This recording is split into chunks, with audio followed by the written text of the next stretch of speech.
안녕하세요. 바퀴 달린 부동산입니다. 부동산은 게을러서 움직이지 않아요. 부지런한 사람들이 움직여야 합니다.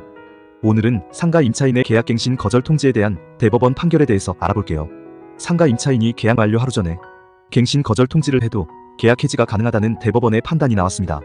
이는 상가 건물 임대차 보호법에서 상가 임대인이 임대차 기간 만료 6개월 전부터 1개월 전까지 갱신 거절을 통지하지 않으면 묵시적 갱신이 되는 것과 달리 상가 임차인의 갱신 거절 통지 기간은 별도로 규정하고 있지 않다는 이유에서입니다. 대법원은 임대인은 임차인이 임차기간이 만료되기 6개월 전부터 1개월 전까지 사이의 계약 갱신을 요구할 경우 정당한 사유 없이 거절하지 못한다는 상가건물임대차보호법 10조 1항이 임차인의 계약갱신 요구권을 인정하는 것이지 임차인의 갱신 거절 통지 기간을 제한하는 것이 아니라고 봤습니다. 따라서 상가 임차인이 계약 만료 하루 전에 갱신 거절을 통지하더라도 그 효력이 인정되며 계약은 당초 계약 만료일에 종료된 것으로 봐야 합니다. 이 판결은 임차인의 의사에 반해 묵시적 갱신을 강제하는 결과를 방지하고 상가 건물 임차인을 보호함으로써 그 경제생활의 안정을 보장하고자 하는 상가임대차법의 입법 취지에 부합합니다. 대법원 일부 주심 대법관은 임차인 어씨가 상가 임대인 B씨를 상대로 낸 임대차 보증금 소송에서 원고, 일부 승소 판결한 원심을 깨고 2024년 7월 27일 사건을 수원지법으로 돌려보냈다고 21일 밝혔다.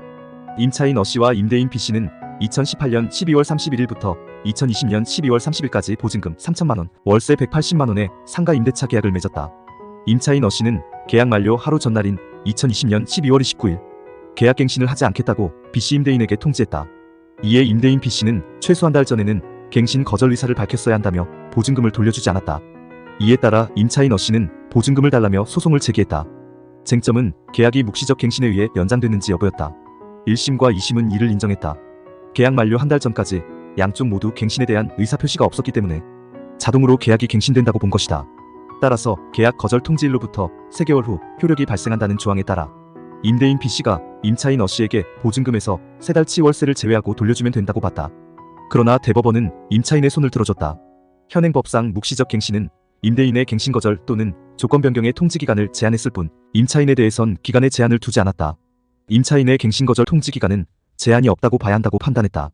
대법원은 만약 이 조항을 임차인의 갱신 거절 통지 기간을 한정한 것으로 해석한다면 임차인 의사에 반해 묵시적 갱신을 강제하는 결과가 된다며 이는 상가 건물 임차인을 보호함으로써 경제생활의 안정을 보장하고자 하는 상가임대차법의 입법 취지에 반한다고 설명했다.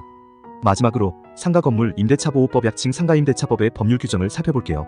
제10조 계약갱신 요구 등 1항 임대인은 임차인이 임대차 기간이 만료되기 6개월 전부터 1개월 전까지 사이의 계약갱신을 요구할 경우 정당한 사유 없이 거절하지 못한다.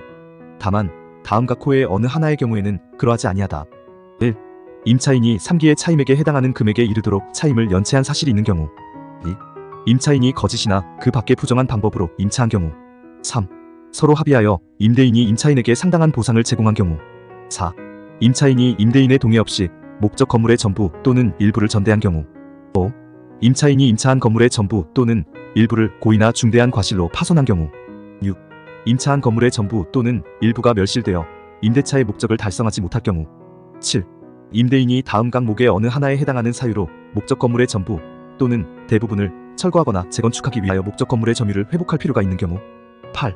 그 밖에 임차인이 임차인으로서의 의무를 현저히 위반하거나 임대차를 계속하기 어려운 중대한 사유가 있는 경우. 2항 임차인의 계약갱신 요구권은 최초의 임대차 기간을 포함한 전체 임대차 기간이 10년을 초과하지 아니하는 범위에서만 행사할 수 있다. 3항 갱신되는 임대차는 전 임대차와 동일한 조건으로 다시 계약된 것으로 본다. 다만 차임과 보증금은 제11조에 따른 범위에서 증감할 수 있다. 4항 임대인이 제1항의 기간 이내에 임차인에게 갱신 거절의 통지 또는 조건 변경의 통지를 하지 아니한 경우에는 그 기간이 만료된 때에 전 임대차와 동일한 조건으로 다시 임대차한 것으로 본다. 이 경우에 임대차의 존속기간은 1년으로 본다. 5항 제4항의 경우 임차인은 언제든지 임대인에게 계약 해지에 통고를 할 수 있고 임대인이 통고를 받은 날부터 3개월이 지나면 효력이 발생한다. 오늘 소개해드린 내용들이 여러분의 부동산 투자에 도움이 되길 바랍니다. 전 세계 총 자산의 40%가 부동산입니다. 부동산은 경제적으로 아주 중요한 주제입니다. 여러분들도 투자자로서 부동산에 대해서 알아두시면 여러분의 재산 증식에 큰 도움을 줄 수 있을 거예요. 부동산 계약은 큰 돈이든 적은 돈이든 금전이 오가는 계약이죠. 반드시 전문가의 조언을 구하는 것이 중요합니다.